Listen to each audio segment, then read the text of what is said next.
Om Namah Shivaya. The way to ease the burden of sorrow. Discourse by MahaPeriyava from the book Voice of God, Volume 1. Please see the description below for the details. All of us should endeavor to attain the true knowledge about Brahman. What exactly is this knowledge? It is that there is nothing other than the Brahman. It is the one which appears as these many things.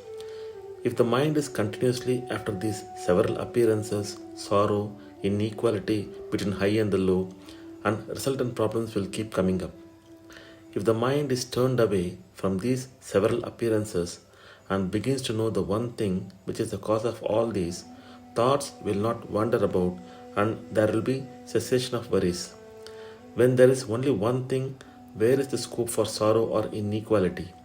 Permanent happiness can be gained in that very state. It is this state which we call jnanam. In worldly life too, happiness looks like being gained, but it does not endure. How can we make permanent a happiness that is gained from the external? What comes from the external, not being subject to our control, will slip away from us. Along with it, the happiness obtained from it will also vanish. Thus, it is that what is happiness at one moment vanishes the next moment. When the branches of a tree thick with foliage oscillate, sunlight peeps through the gaps that are formed, and the next moment the light is blocked by the same foliage. In the same manner, in the midst of the sorrows of the world, a little happiness peeps in and vanishes. Permanent happiness is the realization of the one which is the cause of the world. In worldly life, all people are bound to suffer in innumerable ways. One may think that those who are rich and those in higher position are happy. With such a thought, they may try to acquire wealth and position. But if the rich and the highly placed are asked, it will be known what problems they have. We are sitting on a low platform. If we fall, we may suffer a slight scratch. The rich and the men of status are sitting on the top floor. If they fall, they will suffer a severe fracture, and it may even be fatal. Even when one has wealth or status, in between the happiness gained from them, the anxiety that he should not lose his wealth or status is much more than the happiness gained. This is why no one in this world says that he is happy.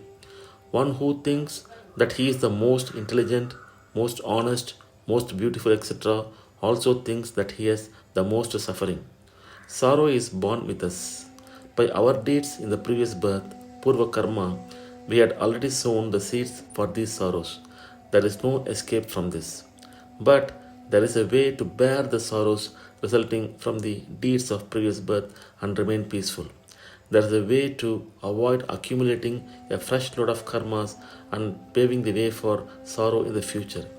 That way is jnana, which has been referred to earlier. When, due to mental derangement, one loses feelings as if being inanimate, sorrow is not felt. The sorrow of the mentally deranged does not take roots and stay. But in that state, there is no permanent happiness either. In sleep, no sorrow is felt. But there is no awareness in sleep that we are happy.